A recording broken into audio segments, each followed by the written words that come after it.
Hello to everyone from WHO headquarters here in Geneva.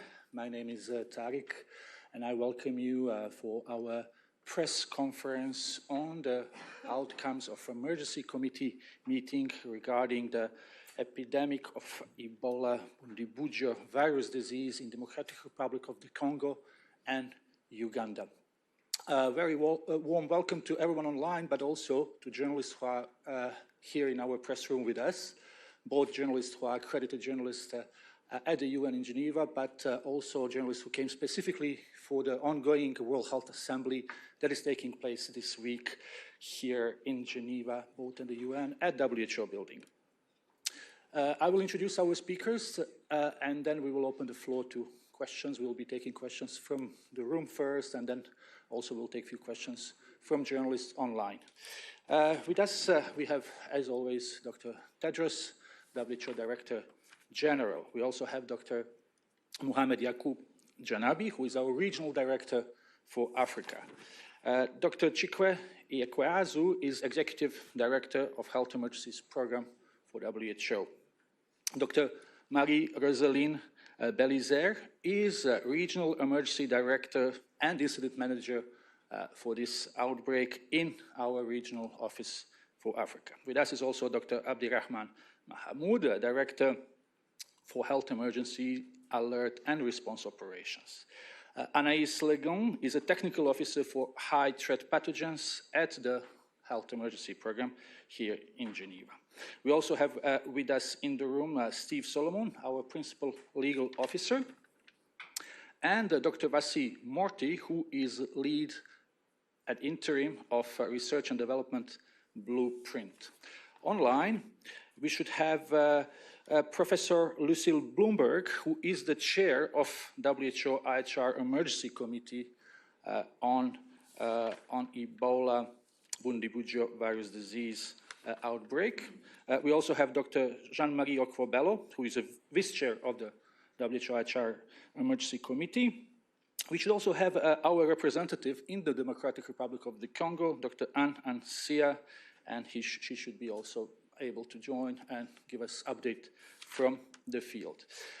With this, and we should also, let me not forget, we should have online Roberta Andreghetti, who is focal point for emergency health, for the Emergency Committee and International Health Regulations.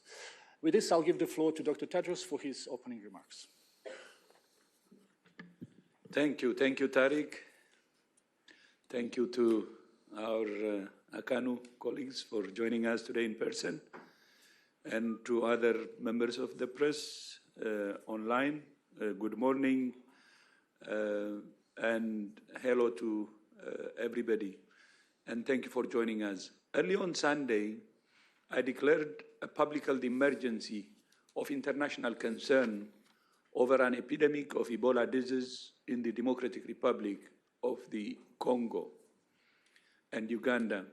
This is the first time a Director General has declared a FIC before convening an emergency committee.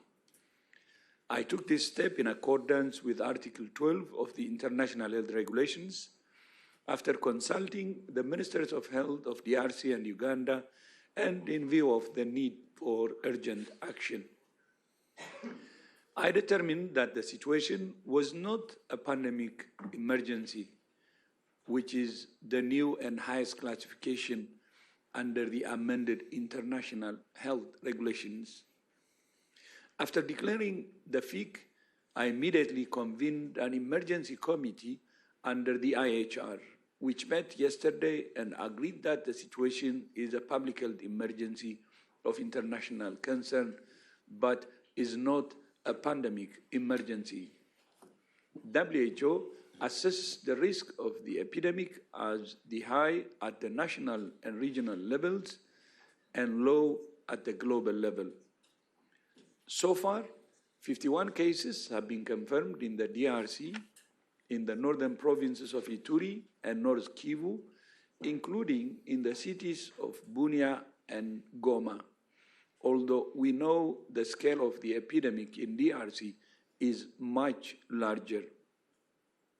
Uganda has also informed WHO of 2 confirmed cases in the capital, Kampala, including 1 death among 2 individuals who traveled from DRC to Uganda. An American national who was working in DRC has also been confirmed positive and been transferred to Germany. There are several factors that warrant serious concern about the potential for further spread and further deaths. First, beyond the confirmed cases, there are almost 600 suspected cases and 139 suspected deaths. We expect those numbers to keep increasing, given the amount of time the virus was circulating before the outbreak was detected. Second, the epidemic has expanded with cases reported in several urban areas. Third, deaths have been reported among health workers, indicating healthcare-associated transmission. Fourth, there is significant population movement in the area. The province of Ituri is highly insecure. Conflict has intensified since late 2025, and fighting has escalated significantly over the past 2 months, with over 100,000 people newly displaced. The area is also a mining zone, with high levels of population movement that increase the risk of further spread. And fifth, this epidemic is caused by Bundibugyo virus, a species of Ebola virus for which there are no approved vaccines or therapeutics. In light of all these risks, I decided it was urgent to act immediately to prevent more deaths and mobilize an effective and international response. I would like to thank the government of DRC, the National Institute of Biomedical Research, the National Institute of Public Health, and the local health authorities in the affected areas for their leadership and cooperation.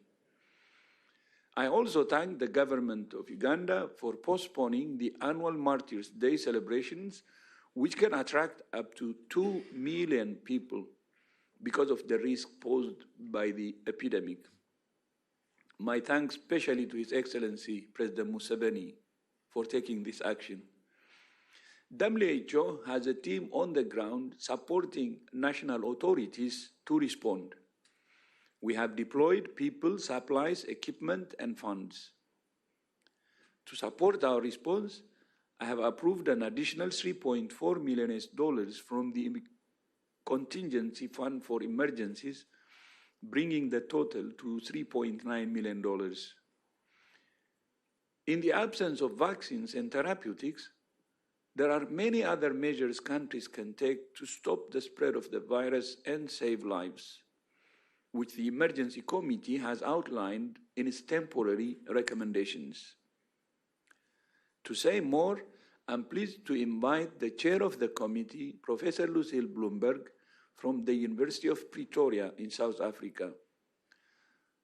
Professor Bloomberg, thank you for your leadership at this time, and over to you. So good morning, DG, Dr. Tedros, and members of the media.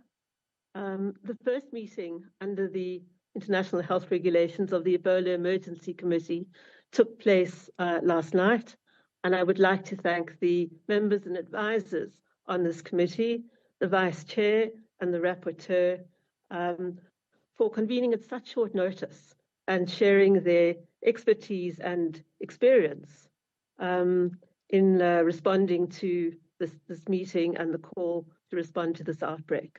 I'd like to thank the WHO Secretariat for their support and excellent work. We recognize the DG's swift action in response to Ebola by declaring this a public health emergency of international concern, and the members voiced their strong support for the continuation of this as a public health emergency of international concern. The committee was informed by input from the 2 countries currently experiencing Ebola outbreaks, the Democratic Republic of the Congo and the Uganda, as well as the WHO Secretariat. We acknowledge the country's honesty and transparency and recognize the many activities in response to this outbreak. I would particularly like to applaud the excellent work of the research institutes in both the DRC and Uganda in rapidly identifying the strain as Bundibugyo through genetic sequencing. Our deliberations around recommendations were considered in the context of the many challenges of this outbreak, the scale of the outbreak, the less common Bundibugyo strain, for which there are no available specific drugs and vaccines, and diagnostics required are different to those that have been used in previous outbreaks of Ebola. The context of the outbreak in the Eastern DRC and the humanitarian crisis needs and security challenges, highly mobile population, close proximity to many borders, the need to protect healthcare workers, and the need to continue important other programs for diseases such as TB, malaria, maternal and child health are highly considered. The WHO and partners, and like to recognize Africa's CDC, have mobilized in support of existing rapid responses by the DRC and Uganda, together with many partners. However, resources, additional people, many resources, research and development of countermeasures is urgently required. The director, the DG has, I think, outlined the important traditional outbreak responses that need to be intensified. Surveillance, identification of contacts, the need for infection prevention and control, protection of healthcare workers and families is absolutely paramount, as well as protecting lives and livelihoods. We need countermeasures. And the resources required for this. The current situation and criteria for a public health emergency of international concern have been met, and we agree that the current situation does not satisfy the criteria for a pandemic emergency. The people in the area and those who respond need to be kept safe and allowed to be able to do what they need to do in a critical time such as this. I would like to acknowledge the unique role of the WHO in its convening and organizing power for responding to these outbreaks. The role of the media as an important partner in communicating is absolutely critical. I thank you. Thank you. Thank you so much, Dr. Bloomberg and Tariq. Back to you. Thank you very much, Dr. Tedros and Professor Bloomberg for these initial words. We will now open the floor to questions, but just maybe to signal to everyone that unfortunately Dr. Anancia, who is our representative in Democratic Republic of the Congo, is not able to join us. So there are lots of hands already on the Zoom, but we will start with 3 questions from the room, and let's start with Catherine Fiancan. Thank you. Thank you so much, Tariq, and thank you to Dr. Tedros and his team for organizing this press conference on Ebola. My question is related to vaccines and drugs that could fight this form of Ebola. We've heard yesterday that the representative of WHO in Bunia spoke about 2 months in order to find, identify a vaccine, and they spoke also about trials. So could you please elaborate on that and give us more details? Thank you so much. Thank you very much, Catherine. If it's just possible, just introduce yourself once you ask questions, so everyone knows. Catherine Fiancan, Bokonga, France 24. Thank you very much, Catherine. I think we can start with the Dr. Morty who is a lead, acting lead for the research and development blueprint. Thank you for the question. So the R&D blueprint is fully activated to accelerate research and development for medical countermeasures in this context. We've been ongoing for many, many years through previous outbreaks. So as DG said, I would like to start before going into the R&D by saying that I think the important statement to make is that we must really scale up intensive care, patient referral pathways, and prepare for a fairly promising pipeline in terms of therapeutics. So there certainly is hope along the way. Clearly, we do not have any approved vaccines for Bundibugyo. So the question was about the pipeline for Bundibugyo. There is a RVSV Bundibugyo vaccine. So this would be the equivalent of Ervebo, which would be specific for Bundibugyo. There are no doses of this which are currently available for clinical trial. So this needs to be prioritized as the most promising Bundibugyo candidate vaccine. The information that we have is that this is likely to take 6 to 9 months. Before that, there is another candidate vaccine that is being developed that is based on the ChAdOx1 platform, so the same platform that was the AstraZeneca vaccine, but with Bundibugyo as the insert. That is a collaboration between Oxford and the Serum Institute of India. They are manufacturing that as we speak, but there is no animal data to support that. And so it is possible that doses of that could be available for clinical trial in 2 to 3 months, but there is a lot of uncertainty about that. And it will depend on the animal data as to whether that is considered a promising candidate research vaccine for Bundibugyo. So that's what I would say about the pipeline now. Thank you. Thank you very much, Dr. Morty. Anaïs, would you like to add something? No, just to reiterate a very important point that Vassi made. Our priority right now is to help set up the platform, starting with safe and optimized treatment center, good patient referral pathway to ensure that every single suspected case can be early detected and cared for while we are preparing for upcoming trial on promising candidate therapeutics. I think that's what is very important for everyone to remember, and this is being done as we speak. Thank you. Thank you very much, Anaïs. And Professor Bloomberg and Dr. Okwobele, if you want to come at any point, just please signal on Zoom and we will give you the floor. Let me look again at the room. Rory, please. Thank you. Rory O'Neill at Politico. I was wondering if you could comment on the decision by the US to impose a travel ban on Uganda, DRC and South Sudan, and whether you have any advice or recommendations for countries with more direct links to travel links to those countries on whether that would be an appropriate public health measure to take. Thank you. Thank you, Rory. Dr. Mahamoud, would you like to start?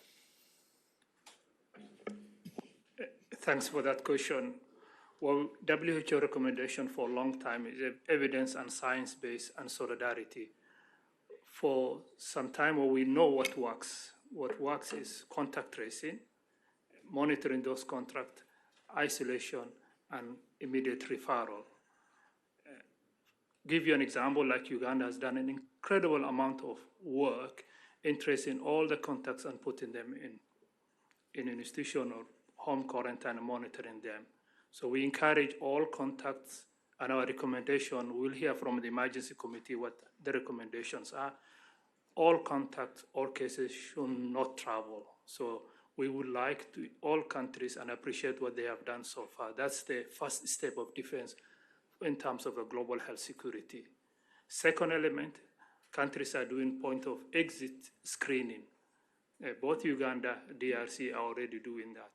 So in support of the activity done by Uganda and DRC and going in these humanitarian conflict areas, supporting them is the best medicine for the entire world in support of solidarity of DRC. It's a complex, as DG said, hundreds of thousands displaced population, insecurity, travel restrictions. Countries have sovereign, they do their own risk assessment, but they do have to provide to us the justification and the rationale behind their mandates. And we are seeing more and more countries. But currently, our top priority is to work closely with DRC in ensuring all the contacts are traced and all the patients suspected are put in the clinical pathway in safe environment and with the best care provided. Thank you very much. Looking if anyone else would like to add something. If not, we will move to one more question from the room. Can I add something? I think it's important to remember and recognize how Ebola is transmitted. It requires direct contact with blood and body fluids of an infected person. So it's not casual contact. It's not airborne. I think we need to be aware of that. And this relates to travel restrictions, which are not supported under the IHR recommendations. And we've heard about contact tracing and quarantine of those. Thank you very much, Professor Bloomberg, for adding that. Let's take one more question from the room.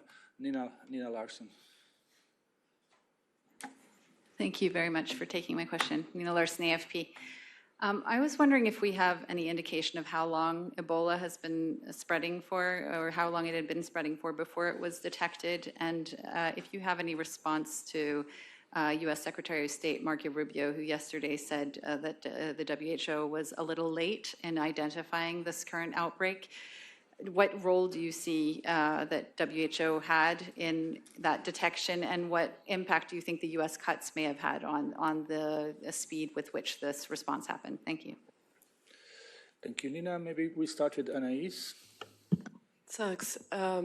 This is an important question. I think a lot of people have questions around that. So regarding the detection of this outbreak, again, I would like to remind everyone that the surveillance starts within the communities and starts with the health authorities in every single country.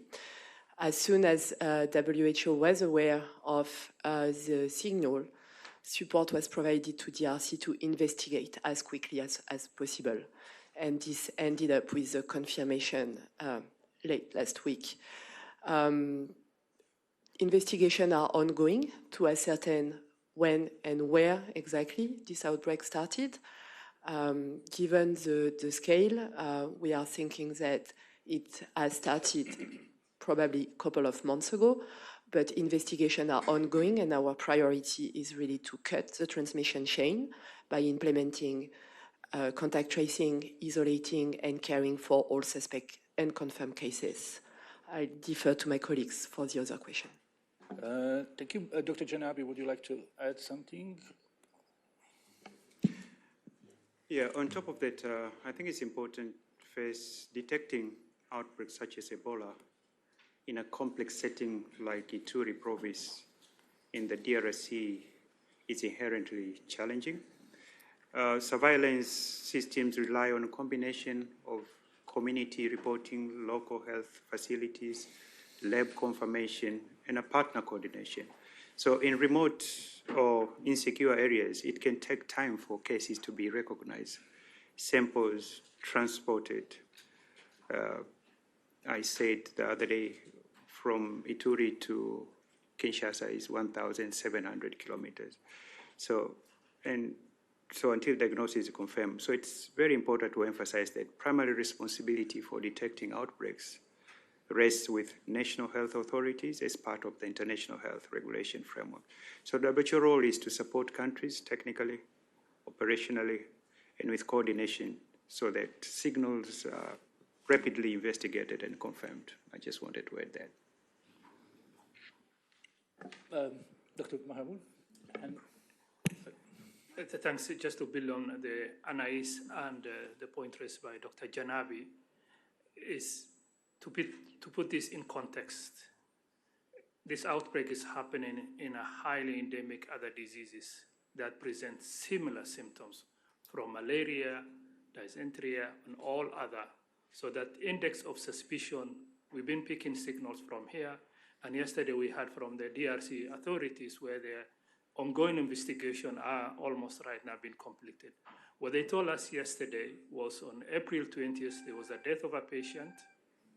Always there's a spillover, there's a first case being detected, and then there will be a super spreading event either in a funeral or in a healthcare facility. So from the initial report they told us yesterday was April 20th, what's so-called the index case. And then the body was transferred on April 22nd. Why I'm spending some time here is just to put this in context because big statement needs to be supported with data. So April 20th, there was a death. April 22nd, that body was transferred. And May 5th was a super spreading event where we detected a social media report of deaths in the communities. The provisional government with WHO sent an investigation team on May to 12th, where they collected sample, did the EP investigations. Sample was sent to in INRP, and out of those 13 samples, 8 was confirmed. So between April 20th and May 8th, you can, in a highly malaria endemic zone, if you don't have that high index suspicion, if you don't have the right facility to test, you can, even in high income countries, you will have that delay in the start of an outbreak. So when action was taken, provisional government and the national government, and the results were available in 16 hours, in DRC, we just need to salute and appreciate what was done in a hardly complex conflict settings. Thank you very much. And Dr. Belizer? Maybe I can add to this. Dr. Tedros. Yeah. So this is very important, maybe on what the Secretary said. It could be from lack of understanding of how IHR works, and responsibilities of WHO and other entities. We don't replace the country's work. We only support them. So that's why there could be some lack of understanding. But then, of course, there is a delay in detection, and there are many factors here. Number one is security. I said it in my speech. Ituri province has been marred with conflict for some years, but the last few months was even very intense. There was very intense fighting. And the last couple of months, even more. In April, I think the highest number of civilians killed. And more than 100,000 people newly displaced, hundreds of thousands displaced in Ituri and live in camps. And displacement means not only displacement of the population, but of course, including the health workers. And health facilities cannot work optimally when there is conflict and when the health workers are also fleeing as part of course, the community which is displaced. So it affects the whole surveillance system. And not only that, it also affects access. So I think it's very important to understand in what situation is even the surveillance itself and all the things that the country does is done. The country has good capacity, by the way, they have good experience. This is the 17th, and there was recent outbreak that they arrested it, detected it early and arrested it quickly. But this is more complex. So that I think that's what we should understand, the Secretary or others. And then the second issue is, especially with regard to rapid field test. there was a problem linked to the traditional test we use. As you know, the traditional test is optimized with Zaire, and the same sample was taken and tested, but since the test kit is optimized with Zaire, it could not be detected. And then, of course, once samples were transferred to Kinshasa, and they tried to see if there are other things. You know, the samples were transferred to the National Institute of Biomedical Research, INRB. It takes time. Imagine from Ituri to Kinshasa, and then checking all that is again adds to the complexity. But as you know, Bundi Buji has been detected, if I'm not wrong, in 2007. So it's very rare. That adds to the complexity and lack of optimization in terms of test kit. And then the third issue is, I think Abdi raised it, non-specific early symptoms. For instance, if you take malaria and typhoid, the early symptoms are the same. And the region is very endemic to those diseases. So the health workers, the early signs, they will associate it with malaria or typhoid, and they can't diagnose based on the symptoms. They may start treating. That also takes time. So it's very complex, and it's very difficult to follow a simplistic approach and say blame this or that. It's very difficult. But as far as we know, the country has capacity. They're trying their best, and they will do their best. But it's very important to understand the complexity, and before we conclude, bring all the factors into some kind of understanding of the complexity. It's not that simple. But from our side, we don't replace countries. This is the country's responsibilities, each and every country, but we support them. Thank you so much. Thank you, Dr. Tedros. I understand that Professor Bloomberg would like to add.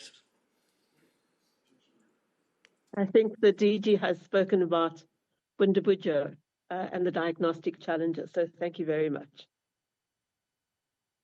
Thank you. And I'm just looking if anyone else would like to say something. If not, let's go to journalists online, and we will start with Jennifer Rigby from Reuters. Jennifer? Hello, yes, thank you for taking the question and for laying out the challenges in detection. I appreciate that.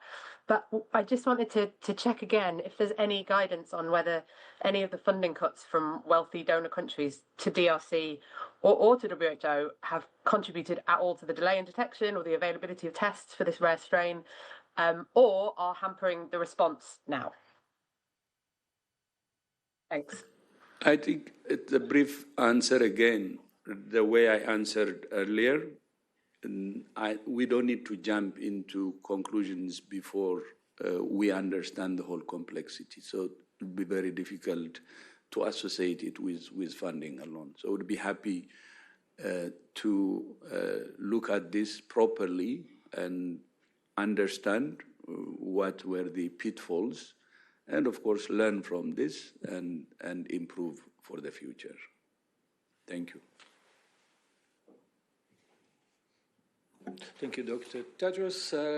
Let's take two more questions from online, and then we will go back to the room. We have Janice Q from Bloomberg. Janice?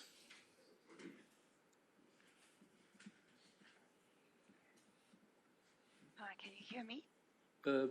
No, we can't hear you very well. Sorry, I'm trying to adjust my microphone. Is that better? Yeah, it is better. Great, thank you very much. I was trying to find out Merck's EBOLA shots. I know that this is specifically used for the Zaire strain, but will it be given to health workers protectively? And the new promising vaccine candidate that was mentioned earlier by Professor Bloomberg, is that also produced by Merck? Janice, I think you got cut. Sorry for that. Maybe Dr. Morty can answer the first question that we were able to hear. Yes, so with respect to Merck's Ervebo, which is the licensed Ebola Zaire virus vaccine, that is a vaccine for Ebola Zaire disease. It is not a vaccine for Bundibugyo. There is, as part of the R&D blueprint determination, we have our usual processes which have been activated and are underway. So we have a vaccines R&D technical advisory group. We have a therapeutics R&D technical advisory group. So these review any potential for research evaluation in outbreak context. Those determinations are underway. And sorry, I'm not sure about the other vaccine. I didn't actually hear any other vaccine that was being talked about, but happy to take more questions. Thank you very much. Well, Janice, as we didn't hear the second question, you can send us email, as everyone knows. It's media@who.int. Let's take one more question from line, and if we can have Kai Kupferschmidt from Science, who is with us. Kai? Yes, hey Tariq, thank you so much. Just a really short, easy thing probably, but in terms of getting confirmed case numbers, are you planning to have sit reps up or anything like that? It's been difficult to get a good understanding of how the confirmed cases are kind of accruing and where to check. Thanks. So yeah, we are supporting, and when I say we, it's our colleagues in the field, working very closely with national authorities to get this the picture a bit clearer, as you mentioned. And our first priority is obviously to help the DRC and the Institut National de Recherche Biomédicale to scale up their diagnostic capacities in the field so that it helps improving the management of suspected cases, identifying who is a confirmed case, who is not, and refers them to adequate treatment. So this is all working in process, and we hope to streamline information in support of our colleagues in DRC to get you a clearer picture, but also for everyone to understand the chain of transmission and being able to stop them, to stop this outbreak. Thank you. Marie-Rosaline? Okay. Thank you so much. Just to build on what my colleague Anaïs already said, effectively, we are working side by side with the government of DRC, but first we're also working to have the trust of the community. One thing we shouldn't forget in that outbreak is that this community are already being affected by a species of another Ebola. So now this community think that they are protected from Ebola. And there's a new species from which they are not protected. It's very important that the trust and the community should be there. So the team is already in the field in Bunia, in Butembo, in Katwa, in Goma. In Goma, we have a team that has never left Goma, doing all the insecurity that has been there. So we are in the field, we are doing the job together with the Minister of Health and supporting of that community. For treatment center, we already identifying together with the minister where we can place and do the treatment center. And you know, in WHO, what we really recommend to country is to have the response closer to the community in order to avoid resistance at a community level. So the treatment center are being places in where the outbreak is ongoing. So far, we have more than 13 health zones that has been affected in 2 provinces. So the outbreak is really spreading. It is a serious outbreak, but it is not this is something that we can control together. So other things also that we are really doing is working together in joint coordination with Africa CDC in order to put all the resources together and to avoid duplication in the field. Thank you. Thank you very much, Dr. Belizaire. Well, we have time for a couple of more questions, and let's see here back in the room, Stefan. And if we can really have one question per journalist, so we take a few more before we close. Thank you very much, Stéphane Bussa from Le Temps newspaper. I have a question for Professor Bloomberg. You talked about your conversation yesterday within the Emergency Committee. Could you specify again the recommendations that the committee has made yesterday? Thank you. Yes, thank you very much for the question. So our task was to decide whether this event constitutes a public health emergency of international concern. You heard from the DG that he had already declared this before the meeting. So we confirmed that we agreed with his decision and that this should continue.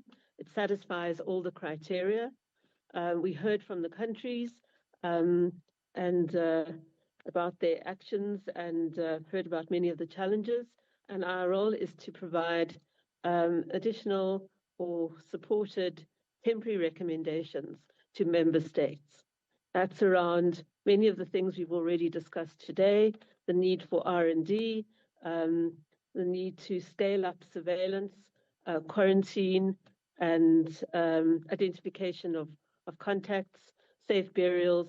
I think it's the usual outbreak response to Ebola, and we will be finalizing our recommendations to member states in the next day or so. But I think our prime aim was to support the decision and decide whether this is a public health emergency of international concern, and to consider where there's a pandemic emergency, but the former was agreed to. So I hope I've answered your question. Thank you very much, Professor. Let's go to NPR. We have Jonathan Lambert online. Jonathan?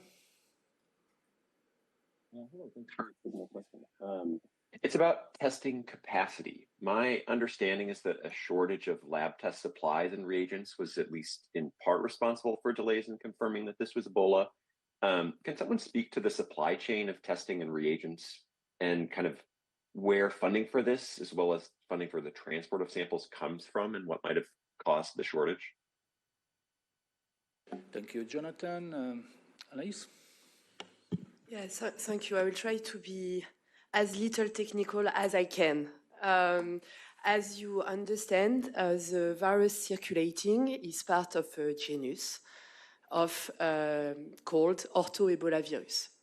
It's a different species that the one that is called Ebola virus. I know it is not very easy to understand, and we apologize for that. We have taxonomists helping us on that. So there are a number of tests that can detect Ebola virus, all right? And there are also tests that can detect all the different ortho-Ebola viruses. But this is different type of test, requiring different type of capacities and platform for testing. In DRC, the reference national laboratory that is based in Kinshasa is equipped with a capacity to test for all filoviruses, so all ortho-Ebola viruses and all ortho-Marburg viruses. In the field, they've scaled up capacity in the past because of the previous outbreak, to the support to the people who recovered from the disease, the ability to detect Ebola virus on a platform that can only detect that virus.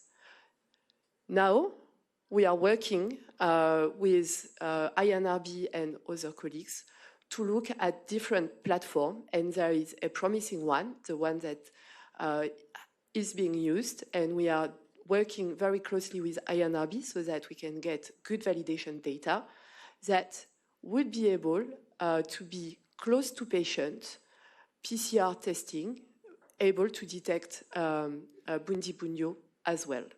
So we are using, sorry, they are using two different types of platform to ensure that detection is timely enough. At the same time, they are scaling up, and I think Marie-Roseline, you will want to to complement that, along with a decentralized approach, bringing care to patients and to communities, it goes with the lab as well. It is critical that we reduce the delay. In terms of supplies, the conventional PCR I mentioned that is able to detect for all filoviruses. There is no supply of that. The manufacturer has been producing and orders are ingoing. Similarly to the other kit I mentioned. So for the time being, it's not a supply issue. We need to ensure that the right platform with the right data, obviously, arrives at the right place. And this is the work that is being done as we speak. Over. Dr. Ghebreyesus, would you like to add something, or Dr. Belizer? Thank you so much. In addition to what Anaïsa said, I want to ask another layer of complexity, which is the logistic and to transport this material from Kinshasa to Bunia. So for so many hours or day, we are waiting for flight to go, and the flight has been canceled day by day. Even today, our colleague of Africa CDC should have lead to Goma, and the flight has been canceled. I'm leaving today in order to train the team in the field tomorrow so we can go there together. So it is to say that this outbreak is happening in a very complex situation. Not only we have the insecurity, the trust with the community, we have also the logistic that is very important because we don't have other mean that to reach a Bunia that we live by airlift. So it's really important also that we share those kind of complexity. So regarding the supply, I think Gigi mentioned that funding has been released as quick as 24 hours after the outbreak has been declared. So we also receive £1 million from FCDO, which we really say thank you because FCDO has been a partner who support a lot our work in the region. We also receive a fund from DG HERA. We also will be released $2 million from our regional emergency public fund that will be released to support. So the funding is coming, but now also when you have the supply, we need the logistic to be able in order to reach the field, which is very important. Thank you. Thank you, Dr. Ghebreyesus. Yeah, thanks for that. Just to connect some of the dots in many of the questions, whether it's around the laboratory itself, the supply chain, the request for SITREPs, they all lead to our absolute priority now is to identify all the existing chains of transmission. So this principle of identifying the chains of transmission is the same principle with every Ebola outbreak, and it's very important to get that right. And that's really where everyone is focused on at the moment, because that will then enable us to really define the scale of the outbreak and be able to provide, Kai, I think, ask for regular SITREPs, provide all of us the information we need both to manage the situation itself, which is then the priority, and then to scale the response in support of the excellent capacity that exists already in the DRC. We've been working with the Institut National Santé Publique, the new national public health agency, for a few years now, not only during outbreaks, but also in peacetime, to scale their capacity, to grow their capacity, collaborating with them. INRB is a well-known, world-renowned science establishment already, with a lot of capacity. My colleagues have referred to the challenges in logistics in the country, the humanitarian situation, the challenges with conflict. But between all of that, this is what we need to do. Now, the final point on this, on identifying chains of transmission, is the biggest lesson we've learned through all our Ebola responses is that we can't do this without prioritizing the community.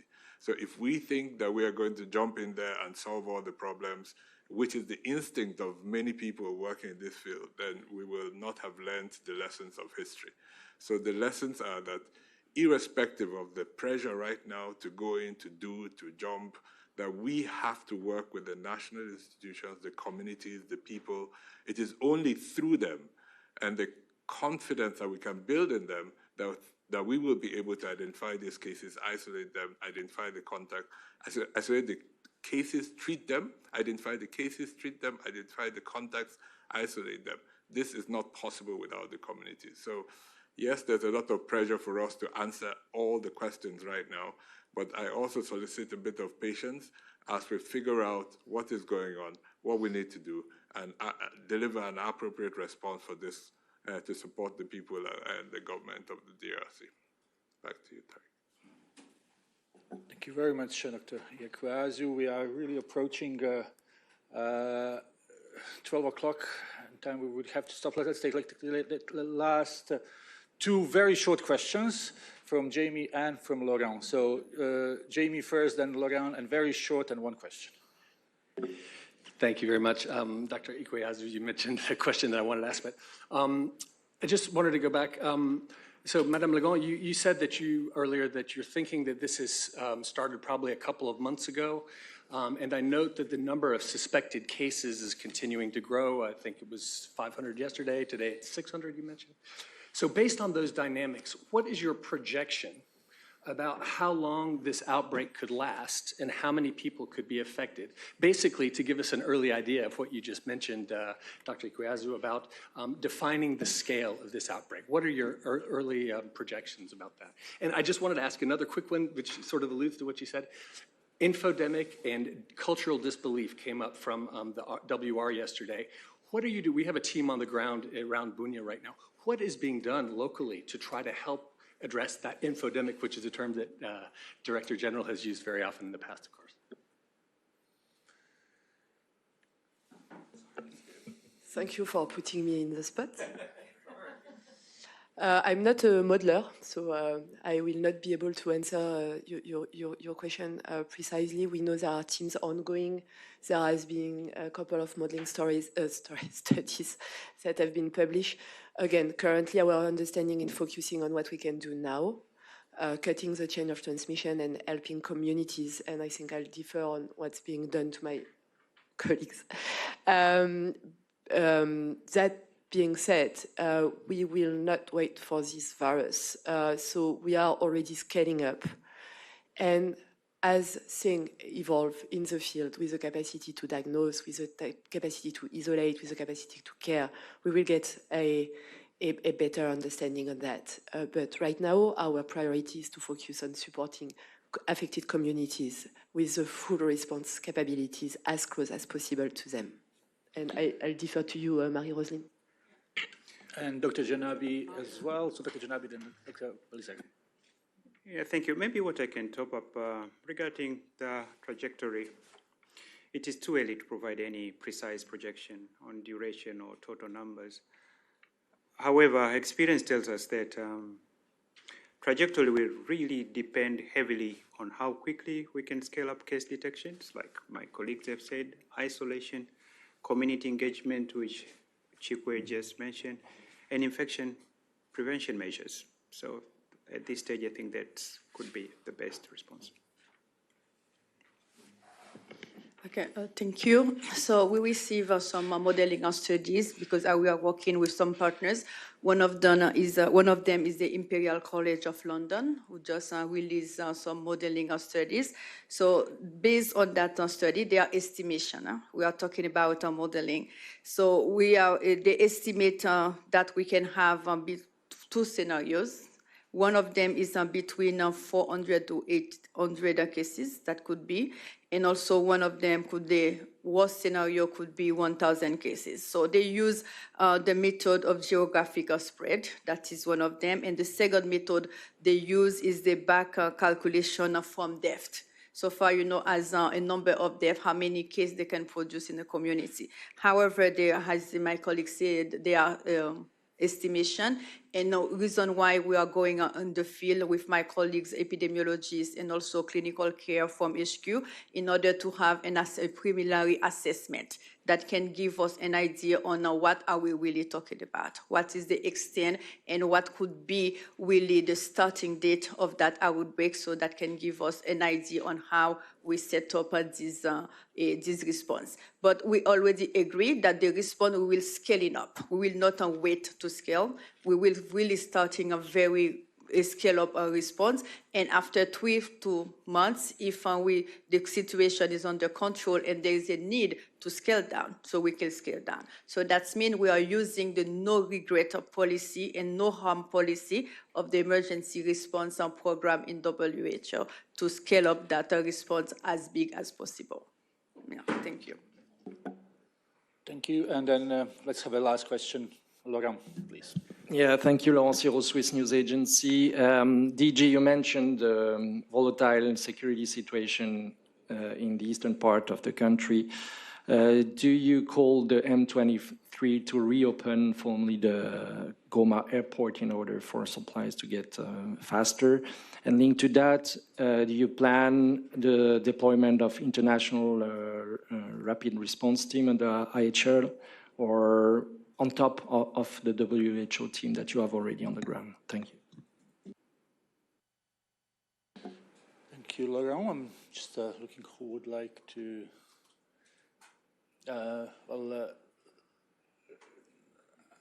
Tedros, Abdi, whoever. I can start. Dr. Yekwas. I'll take the second part of the question first on the deployment. We already have, firstly, we have a big WHO team already in the affected areas, like my Roslyn said, in almost all of them. They've been there. It's the reason, together working with the national authorities, that we understand there's an outbreak at the moment. And we've been scaling that up, supporting the national authorities to deploy their colleagues from Kinshasa to Bunia. In addition, we have a joint cross-WHO team already on the way from both the regional office and HQ, depending on skills that are needed and capacities needed, and we will scale that as required over the next few days continuously. Now, the principle of how we respond to outbreaks has changed significantly over the years. So we will work with the local communities, identify where they have gaps before we fly down any troops to go and save them. The whole principle of how we work has evolved a lot. We respect the capacity that they have built. We identify any gaps, we discuss that with them before we start thinking about who is to go. So that's exactly what has started happening from the very first day, and how we are responding to the needs on the ground. I'll let the DG respond to the opportunities to maybe discuss the airport and general access to the Eastern DRC. Yeah. As you know, the epicenter is Ituri, and of course that's where the center is now. And colleagues have already traveled to Ituri, so there is no access issue. Based on how the disease spreads, if there is any access problem, then we will address it. But now we're focused in Ituri, since that's the epicenter. Bunia Airport, yeah. Just to add on the point about the international surge, I just want to recognize all the health clusters and the mission hospitals who have been providing cares. Yaoundé Medical Hospital, where we had our American doctors providing, was attacked in 2002, destroyed. This team were there, came back, stayed there. The history of Ebola has always been defined by mission hospitals because the love and the compassion they have. From 1976, it was Yambuku, and now the mission hospital there. Just I want to recognize that the healthcare depends a lot of health clusters who have been providing health service before Ebola, and they will continue to stay, and recognize all the faith-based who've been working in remote, difficult areas, providing care and health services to neglected and marginalized population. And Dr. Belizer, you would like to add final word? Just a last word to say that our team has never left Goma. We always have a team in Goma, and we always continue to provide our support to the population. And this is what we will continue doing this outbreak in Goma. So we never left Goma doing all the insecurity happening. So we will continue staying to provide the security to the community we serve. Thank you. Thank you, Dr. Belizaire, and thanks to all our speakers. This will bring our press conference to an end.